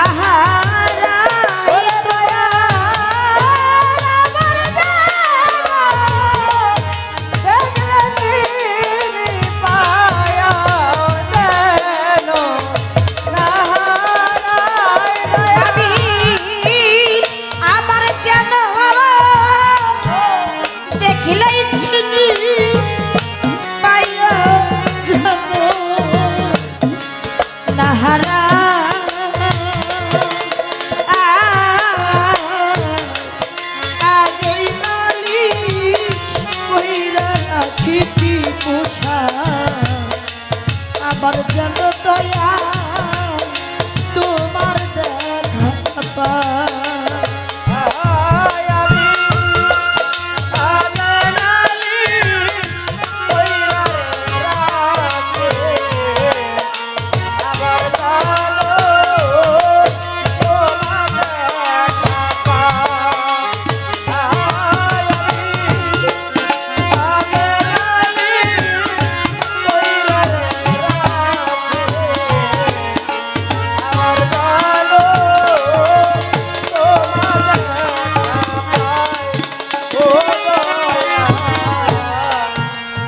পোষা বাবা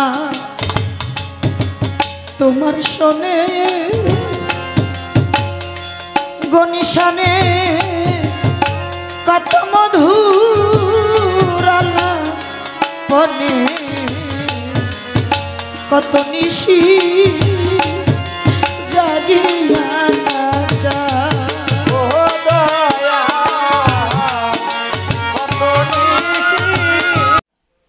প্রথম কথা হচ্ছে ভক্ত শেষে সংযুক্ত হওয়ার কারণটা কি?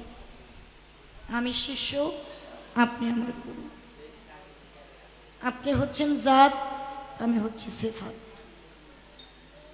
আমি সেফাত আপনার জাতের সাথে মিশে 3টা স্তর পাড়ি দিয়ে যখন ভক্তের দরজায় পৌঁছাবো তখন আমি আর আপনি এক রং। যেমন চোরা আর হলুদ মিশে গেলে এক রং হয়ে যায়, তদ্রূপ গুরু আর ভক্তের 2 আত্মা মিলে এক আত্মা হয়ে যায়।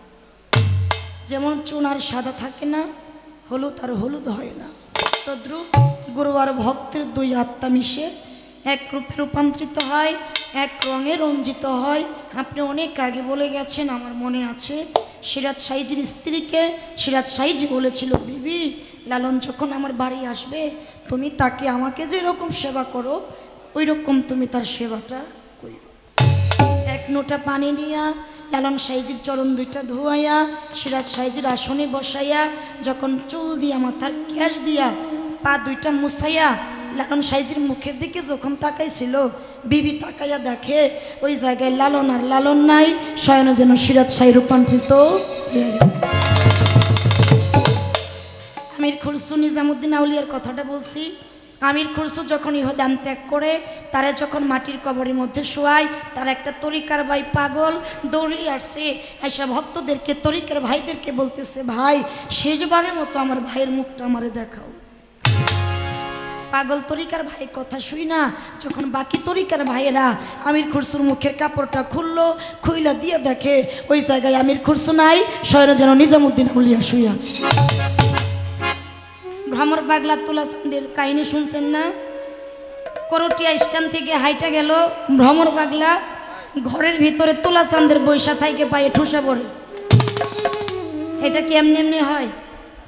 এমনি এমনি হয়। এরকম প্রেম করতে হবে। দয়ালের সাথে প্রেম করতে গেলে সমস্ত কিছু ত্যায্য করতে হবে, অর্থাৎ জীবনের চাইতে বেশি ভালো দয়ালকে বাসতে। সংযুক্তটা এই জন্য, ওই যে আমি সেফাত আপনি হচ্ছেন জাত, এই জন্য সেফাতি শক্তিটা আপনার জাতের শক্তির সাথে মিশে 2 জন মিশে যেন একাকার হইতে পারি, এই জন্য আপনার সাথে আমার সংযুক্ত হয়ে গেছে। সংক্ষিপ্ত আকারে দিলাম, আরও অনেক কিছু বলা মানে বলতে পারতাম কিন্তু কইলাম না। আমি যতটুকু বুঝি আমি ততটুকু কইলাম। 1 নাম্বার 2 নাম্বার, একজন মসজিদ নির্মাণ করলো, টাকা হইল, আমার সেই পীরের কাছে গেল, পীরে যেয়ে বলতেছে তোমার তরিকার ভাইয়ের কাছে যাও, যাইয়া ওই তরিকার ভাইকে বলো মসজিদটা সোজা করে দিব। তখন মসজিদটা সোজা করে দিল, একটা শর্ত, সেটা কি ওই মসজিদের মেম্বারের সাথে কি করতে হবে, জায়গা দিতে হবে। বিষয়টা কি সংক্ষিপ্ত আকারে বলবো। গুরু ছিল কি আমার দয়াল নবী, যে মসজিদটা সোজা করছিল তার নাম মাওলা আলী, আর যে বানাইছিল তার নাম হচ্ছে ইবনে তাকুয়া। কেননা ওই যে আপনি কইছেন না আপনার মুখের কথা, গাদির রকম জায়গার মধ্যে 1.25 লক্ষ সাহাবার সামনে 3টা মতান্তরে 4টা উট মেম্বার স্থাপন করে আমার দয়াল নবী ভাষণ দিছিল, মান কুনতুম ফাহাজা আলিউন মাওলা, আর হইতে আমি যার মাওলা আলী ও তার মাওলা। আমি হচ্ছে এলমের শহর, সেই শহরে দরজাকে মাওলা আলী। শহরে ঢুকতে গেলে আলীকে দেখা হইব 2 বার, একবার যাইতে আর একবার আসতে। আর আমার নবী কইছে যে আলীরে দেখছে সে আমি নবী আমারে দেখছে, আর আমার আল্লাহ কইছে যে আমার দোস্তরে দেখছে সে আমি আল্লাহ আমারেও দেখছে। সংক্ষিপ্ত আকারে বলার চেষ্টা করলাম। আর মাওলা আলী শেষ নিঃশ্বাস ত্যাগ করছিল কোথায়? দিলাম এই পর্যন্ত, এর চাইতে বেশি কিছু বলতে পারলাম না। এই পর্যন্ত কথা শেষ। এবার আমি আমার ভাবের থেকে একটি গান করব, এটাই হয়তো আমার শেষ স্টেজ হবে। শেষ বলতে এমন একটা বিষয়, এটা আমার জীবনেরও শেষ হতে পারে। কেননা মানুষের নিঃশ্বাসের কোনো বিশ্বাস নেই। এখনো পর্যন্ত যতজন আমরা এই জায়গায় আছি, এমনও হতে পারে আজকে রজনী কারো জীবনের একটা শেষ রজনী। কোরবান ভাই, এমনও তো হতে পারে আমারও জন্য একটা শেষ রজনী। কখন যে চলে যাই বলতে পারি, কিন্তু কিছু কিছু ভালোবাসা চলে যাওয়াটা মেনে নেওয়া যায়। অনেকজন এই জায়গায় আছে। অনেকেই বলে আনোয়ার ভাই, শিল্পী আপা, একটা বিচ্ছেদে গান আমাদের শোনা। বাবা রে, আমরা গান করি একটা, কিন্তু প্রকার হয়ে যায় কয়েক রকম। গানের মধ্যে বন্ধু শব্দটা বললে যে মুর্শিদকে ভালোবাসে, আগে তার ওই দীনবন্ধুর কথা মনে হয়। যে মাতা পিতাকে ভালোবাসে, ওই সন্তানের আগে ওই মাতা পিতার কথা মনে হয়। বন্ধু কয়েক প্রকার হয়, কিন্তু বিচ্ছেদ আমি যতটুকু জানি আর বুঝি, যার ভিতরে আছে সে তার জন্যই বিচ্ছেদ, যার ভিতরে নাই সে তার জন্য হয় না বিচ্ছেদ। যে কিছু হারায় নাই সে কোনোদিন হারানোর যন্ত্রণাটা বুঝে না, আর যার হারিয়ে গেছে সে কেবল হারানোর যন্ত্রণাটা বোঝে। এখানে যিনারা আছে অনেকেই তো হয় অনেক কিছুই হারিয়েছে। হয়তো কেউ হারিয়েছে জন্মদুঃখী মা, কেউ হারিয়েছে জন্মদাতা পিতা, আবার হয়তো কেউ হারিয়েছে চাতুরিকার মুর্শিদ, কেউ হারিয়েছে তরিকার একটা ভাই, আবার কেউ হারিয়েছে পথ চলার সাথে। যারা হারায় সে যন্ত্রণাটা বুঝে। হঠাৎ করে রাস্তা দিয়া একই বাবার দুটি সন্তান হেঁটে হেঁটে যাইতো, বড় আর ছোট। হাঁটতে হাঁটতে বড় ভাই ছোটকে জিজ্ঞেস করলো, ছোট রে বলতো দেখি পৃথিবীতে সবচাইতে ভারী ওজনের বস্তুটা কি? ছোট ভাই বলতেছে, ভাই লোহার পাথরের চাইতে ভারী কোনো বস্তু নাই। কথাটা শুই না বড় ভাই দুইটা চোখের পানি সাইডে দিছে। ছোট ভাই লক্ষ্য করে দেখে বড় ভাই কাঁদে। ছোট আবার জিজ্ঞেস করলো, ভাই প্রশ্নের উত্তরটা হয় নাই? কই হইছে রে। তারপরেও যে তুমি কাঁদো, কেন কাঁদো? ছোট ভাইকে বুকের সাথে জড়াইয়া ধইরা বড় ভাই দুইটা চোখের পানি সাইরা দিয়া কইছিল, ছোট রে তোর কি মনে আছে না যেদিন বাবা চিরতরে বিদায় নিয়ে চলে গেল, বাবারে গরম পানি দিয়া গোসল করাইয়া সাদা মার্কিনের কাপড়টা পরাইয়া ছোট্ট একটা খাটিয়ার মধ্যে শুয়াইলো। গ্রামের এক মুরব্বী চাচা আমার ডাক দিয়া কইল, তুমি না বাবার বড় সন্তান, আগে বাবার খাটিয়াটা তুমি তোমার কাঁধে লও।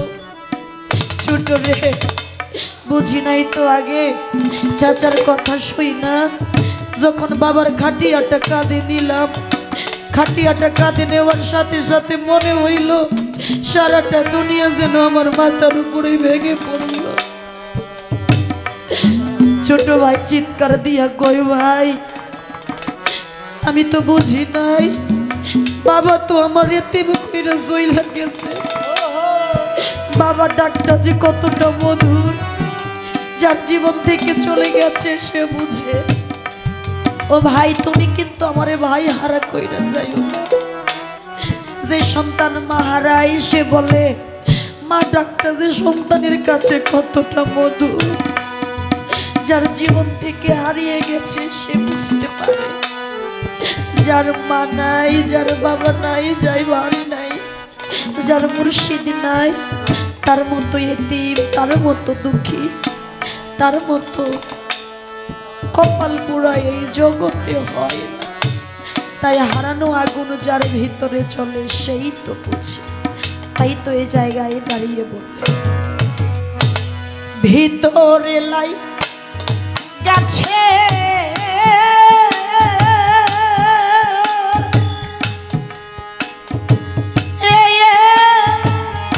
বাবা হারার আগুন,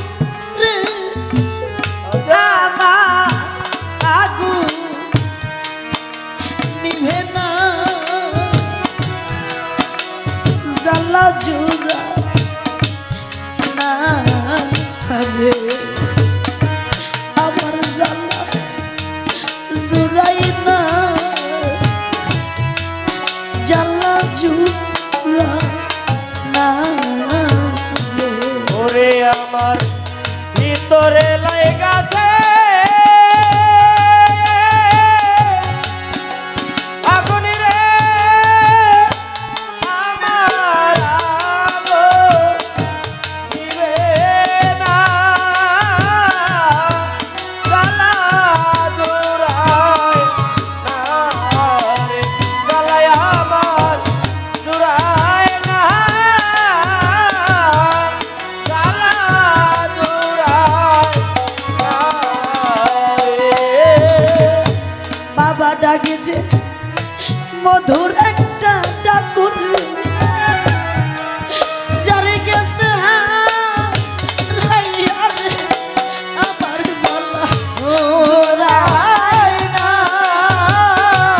ওরে জ্বালা জুড়ায় না রে, ওরে জ্বালা জুড়ায় না, ওরে জ্বালা জুড়ায় না রে। এই জগতে বাবার মতো এত আদর ভাবে আর তো কেউ করে না রে, আমার জ্বালা জুড়ায় জুড়ায় না,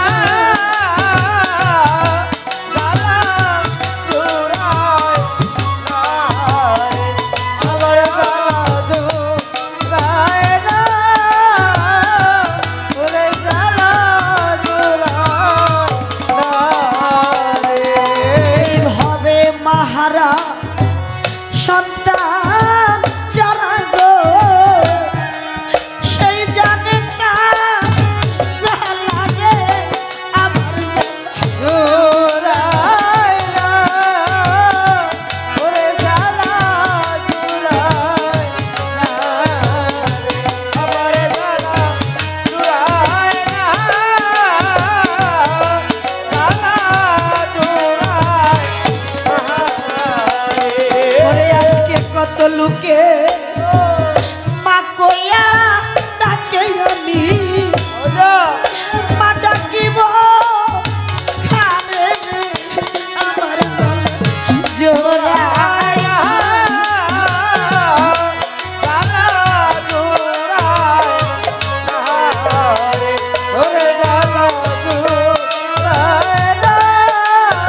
দয়াল আমার দুঃখ